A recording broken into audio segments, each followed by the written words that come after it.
What's up, world? I'm Cameron McKinney, and this is Pop Culture Spotlight, a podcast about the career of actor-director Bradley Cooper and the movie The Eyes of Tammy Faye. First, let's talk about the career of Bradley Cooper. Early on in his career, Cooper had supporting roles in the TV series Alias with Jennifer Garner and in the comedies Wet Hot American Summer, Wedding Crashers with Vince Vaughn, Owen Wilson, Failure to Launch with Matthew McConaughey, Yes Man with Jim Carrey. His real breakout as a movie star happened with The Hangover, and I feel like as time goes by, people forget how big this movie was. Instantly, this movie made Bradley Cooper, along with Ed Helms and Zach Galifianakis stars. It is still the highest grossing domestic R-rated comedy film ever. It made $277 million in the United States and $467 million worldwide. Cooper gives my favorite performance in that movie. Galifianakis and even Ken Jeong are really going for it, and they're giving fun performances, but man, is Bradley Cooper just a full-on movie star in The Hangover. He is the reason why that movie works. The movie that proved that Bradley Cooper could be a capable leading man for a drama is Limitless, which also feels like an overlooked Bradley Cooper movie. The movie also stars Robert De Niro, who has gone on to work with Cooper 3 other times on Silver Linings Playbook, American Hustle, and Joy, and all 3 of those films were directed by David O. Russell, who really knows how to get the best out of Bradley Cooper. It felt like instantly Bradley Cooper went from the guy who was in The Hangover to being one of the best actors working today. It was like instant. Cooper famously has not yet won an Oscar, yet he's a critical darling. He was nominated 3 straight years for leading man in Silver Linings Playbook, American Hustle, and American Sniper. And let's not say that Cooper is not without his misses. He does not always make good movies. I mean, the A-Team, the second and third Hangover films, and Aloha are not very good films. I also think those second and third Hangover movies leave a bad taste in my mouth. Like, I get it. You wanted it to be a franchise. You wanted to cash out. You all made a boatload of money in those sequel movies in that first movie, but still, those movies are terrible, and it kind of hurts the reputation of the first one. Like, you watch the first one and you're like, wow, this movie really works, and then you watch the other 2 and you're like, wow, this really isn't a very good franchise. It's a one-hit wonder type of a movie. You can't talk about Bradley Cooper without mentioning the name Jennifer Lawrence, and the 3 of them have appeared in 3 of my favorite films, Silver Linings Playbook, American Hustle, and Joy, and man, do they have electric chemistry. Even in Joy, when they're not a couple in that movie, their scenes together are the best in that film, and I absolutely love Silver Linings Playbook. I'll talk more about that movie in a second, and even in American Hustle, you want them to be on screen together. They were 2 of the biggest movie stars of the time period during that run. They're still gigantic movie stars. I want them to make another movie together. I'm one of those people that really wanted Jennifer Lawrence in A Star Is Born. As great as Lady Gaga is, I would have loved to see Jennifer Lawrence in that movie. I just think they're one of the best modern actor-actresses pairings, along with some of my favorites, Ryan Gosling and Emma Stone, and Kristen Stewart and Jesse Eisenberg. When Bradley Cooper and Jennifer Lawrence appear in a movie, it becomes a must-see because of these films that they made. Yeah, they made a movie, Burnt, that I really haven't seen, and I heard it's pretty bad, but Joy, Silver Linings Playbook, and American Hustle are really good films. One of the smartest things Bradley Cooper has done in his career is be the voice of the character of Rocket Raccoon in the Guardians of the Galaxy movies, because he gets to cash in and be a part of the biggest movies in the world, the Marvel films, without having to spend all this time playing a superhero. He's not Iron Man. Robert Downey Jr. had to dedicate a decade of his acting career being Iron Man, while Bradley Cooper gets to voice a raccoon. Now, is Bradley Cooper getting a lot of credit for voicing the character of Rocket Raccoon? Probably not, but he is cashing in and he is being in some of the biggest movies ever made without having to fully be a part of the Marvel Cinematic Universe. I think it's a brilliant aspect of his career that not enough people talk about. He does not have to dedicate his career being in these big blockbuster movies. All he has to do is voice a fun character. Cooper is of course best known as a leading man, but he's also been great in supporting roles in Joy. Like I said, he shares some of the best scenes of that film with Jennifer Lawrence. War Dogs, where he goes for it, it's a bonkers performance. The scene with Miles Teller at the end is chilling, and then you have The Mule, where he gets to share screen time time with the legend Clint Eastwood, also Lawrence Fishburne and Michael Pena, whom he worked with on American Hustle. And he, of course, previously worked with Clint Eastwood on the movie American Sniper. In 2018, Bradley Cooper made his directorial debut with the fourth remake of A Star is Born, and this is one of the best debuts for a filmmaker ever. The film has a great performance from Lady Gaga and Sam Elliott also. Both were nominated for Oscars, and Cooper himself made a wild choice with the voice, and then he justified it in the end of the film. I think it's a brilliant, electric movie. There's so many great moments. The scene where Cooper's character Jackson Maine discovers Gaga's alley, and the scene with Dave Chappelle. Andrew Dice Clay is also great in the film. It was a crime Cooper was not even nominated for the Best Director at the Oscars. I think A Star is Born should have won Best Picture. I mean, we're still talking about A Star is Born,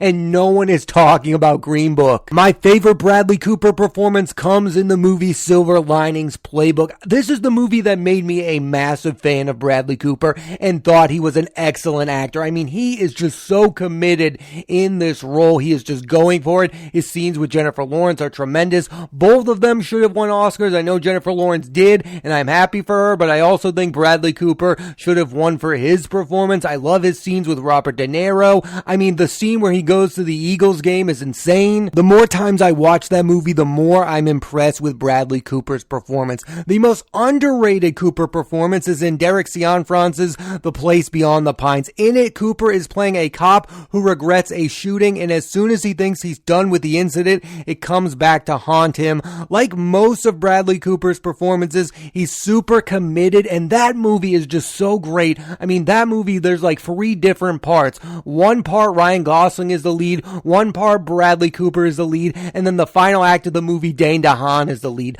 I could not recommend that movie anymore. The Place Beyond the Pines is one of the most underrated films ever. I think if you were going to compare Bradley Cooper's career to any other major movie star, it would be Sean Penn's. Penn, like Cooper, broke out with a comedy, Fast Times at Ridgemont High, then became one of the best actors of their generation, and like Cooper, Penn is also a really good director. He directed The Pledge and Into the Wild. The biggest comparison of the two for me is their intensity. Penn and Cooper are not subtle, and I mean that as a compliment. They both make choices on screen that you can see so clearly. I mean, in A Star is Born, the voice that Bradley Cooper decides to go with, and then you have Sean Penn in Mystic River just screaming like a madman. I mean, these two are so intense. I find them so similar when it comes to their approach to acting. I mean, they leave it all on screen. Cooper is said to have a big 2021 as he's appearing in 2 of the most highly anticipated films of the year,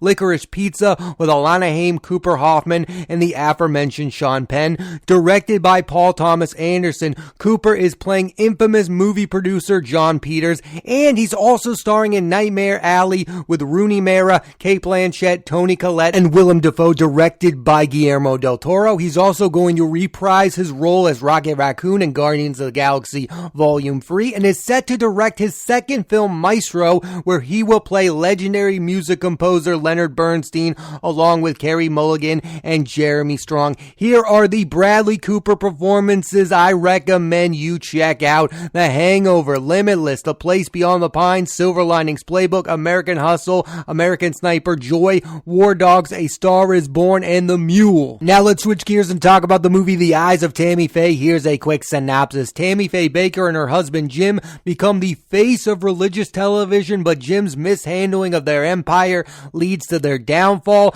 and ruins their reputations. The film stars Jessica Chastain and Andrew Garfield, with Cherry Jones from Defending Jacob and Vincent D'Onofrio from Daredevil in supporting roles. There were some things I really liked about this movie and other things I didn't, so let's get right into it. The standout performances come from Jessica Chastain, who is fully going for it with this movie. It's all about her performance. A lot of people think this is her best role. I personally don't. I think she's a lot better in Molly's Game, Take Shelter, and Interstellar. Weirdly enough, Molly's Game has become a super underrated film. I think Aaron Sorkin deserved to be nominated for that screenplay. It was a great directorial debut for him.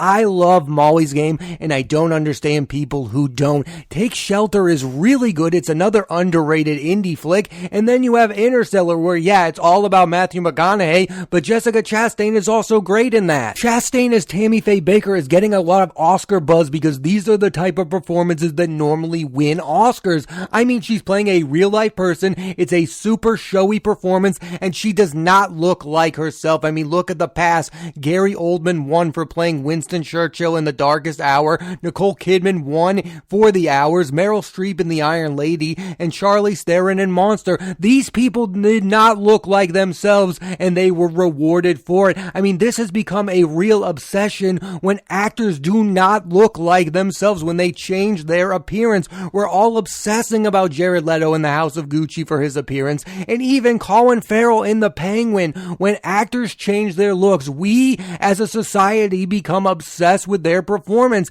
and sometimes it really has nothing to do with the performance. I mean, Jessica Chastain is really good in this movie, but I don't think on its merits that it's an Oscar-winning performance. There's no denying that Chastain is having a big year with this movie and the HBO show Scenes from a Marriage with Oscar Isaac. And then you have Andrew Garfield, who is playing Jim Baker, who is someone who talks like he has the answers to every problem. The issue is he thinks money is the solution. Fascinating to look at the 3 films that Andrew Garfield has made about religion. In 2016, he was in Hacksaw Ridge, where he played a noble, non-violent war hero. Also that year, he was in Silence, where he played someone who was beginning to question his faith. And then with this movie, he's playing a religious celebrity who is obsessed with his own personal wealth. I would be okay if he's nominated for an Oscar for his role in this movie and for his performance in Tick, Tick, Boom. I'm a fan of the director of this movie, Michael Showalter, who directed The Big Sick with Kumail Nanjiani, Ray Romano, Holly Hunter, and Zoe Kazan.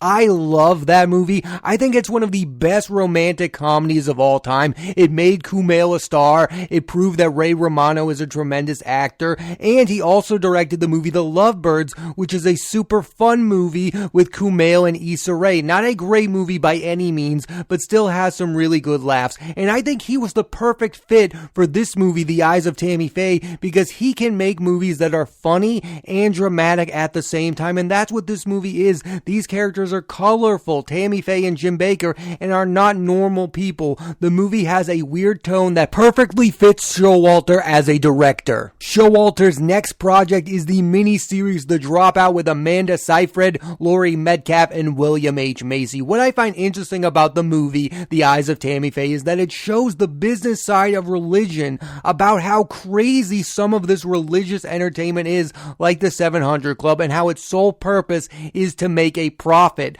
I love the scenes where Cherry Jones, who plays Tammy Faye's mom, is questioning her daughter about what her TV shows have to do with religious beliefs. I also think this movie brilliantly depicts the performative side of religion. People like Tammy Faye Baker and Jim Baker, who are colorful and loud, can gain a lot of power, especially when given a massive platform. Being a preacher is a performance in and of itself. It's the dangerous side of religion. You can think someone is interesting, and then you can put your faith in them and then be let down. My main issue with the movie is I felt like it kind of let Tammy Faye off the hook. I know it's hard to have a diplomatic view of your main character in a movie, but I find it hard to believe she didn't know everything wasn't on the up and up when it came to her and Jim's finances. I also don't think the movie looked deep enough into the idea that for Tammy Faye, it was never about religion. It was about being the center of attention.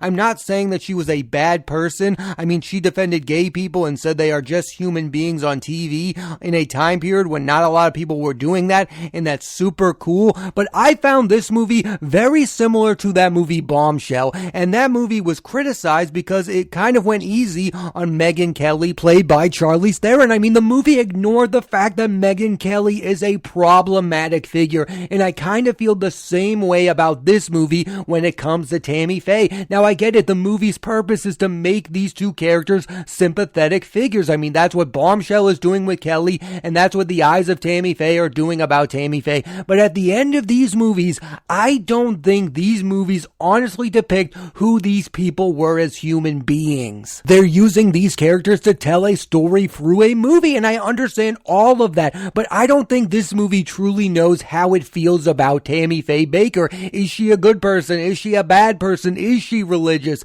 Is she just trying to entertain us? I don't know how the movie feels about Tammy Faye, so I don't know how I'm supposed to feel about Tammy Faye Baker. I mean, am I supposed to walk away from this movie feeling like the world did Tammy Faye Baker wrong? I don't know what the movie wants me to feel about Tammy Faye Baker. I think it's an interesting story. It's worth knowing. Like, I didn't know that Jim Baker basically created the 700 Club. I learned a lot of things from this film. I just didn't learn that much about the main character. What was the driving force for Tammy Faye Baker? It feels like it was just to be a celebrity and just to be rich. So sorry if I wasn't shocked, and I don't believe that she didn't know that Jim Baker was not on the up and up. I think this movie was way too kind to its main character, like most biopics are. But it's easier to do that when you're making a movie about a character like Lincoln. Like, when you watch Lincoln, you're not like, ooh, I really want to know the dirt on Abraham Lincoln. But when you watch a movie like Bombshell, you're like, okay, I want to know more about the real Megyn Kelly.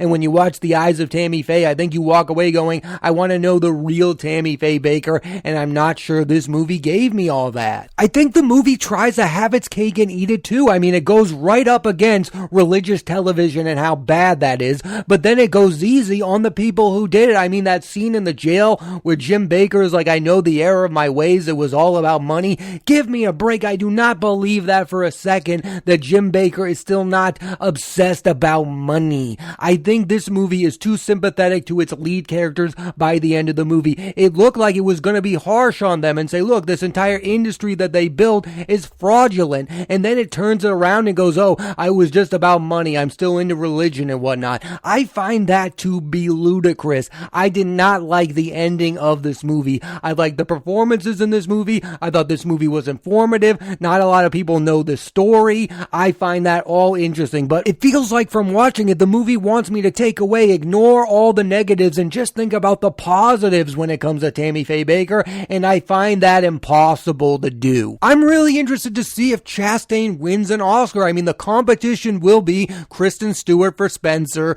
Nicole Kidman for Being the Ricardos, Jennifer Hudson for Respect, Olivia Colman for The Last Daughter, and either Penelope Cruz for Parallel Mothers, Jodie Comer for The Last Duel, or Tessa Thompson for Passing. Listen, my personal choice is Kristen Stewart, but my fear is the Oscars do not give awards for subtle performances, and I think Kristen Stewart is giving a brilliant subtle performance, but sometimes that can be largely ignored by those voters, and it feels like that they always reward showier performances, and guess what? Jessica Chastain is a way more look at me showy performance, so my fear is she'll end up winning the Oscar and Kristen Stewart will walk home empty-handed. I hope that doesn't happen. I want Kristen Stewart to win an Oscar for Spencer, but Jessica Chastain is not bad in this movie. It probably deserves to be nominated for an Oscar. I just don't want her to win. This is a movie whose biggest strength is its performances. I mean, Chastain and Garfield are on the top of their games.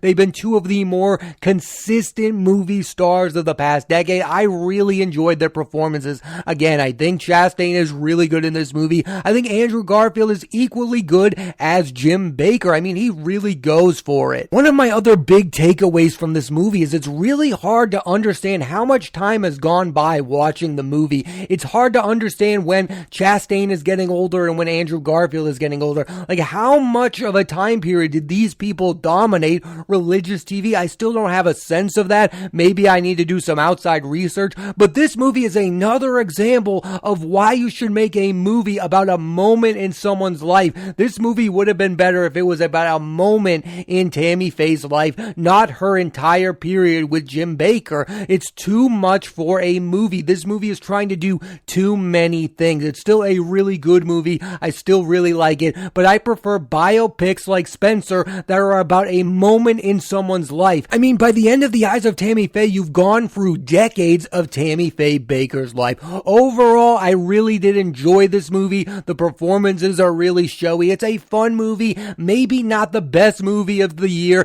It's not going to get a Best Picture nomination. The performances are probably going to get nominated. Chastain is definitely going to be there by the end of the Oscars or the awards. Maybe she'll end up winning. Maybe she won't. I highly recommend you watch the movie The Eyes of Tammy Faye. Thanks for listening to this edition of Pop Culture Spotlight. I'm Cameron McKinney, and there'll be a new episode of the podcast every Thursday on Apple Podcasts and Spotify. And this week I put the spotlight on the career of actor-director Bradley Cooper and the movie The Eyes of Tammy Faye. Next week I'm putting the spotlight on the career of actress-director Greta Gerwig and the movie The Power of the Dog, starring Benedict Cumberbatch, Kirsten Dunst, Jesse Plemons, and Cody Smith-McPhee, directed by Jane Campion. So tune into that and please rate, review, and subscribe.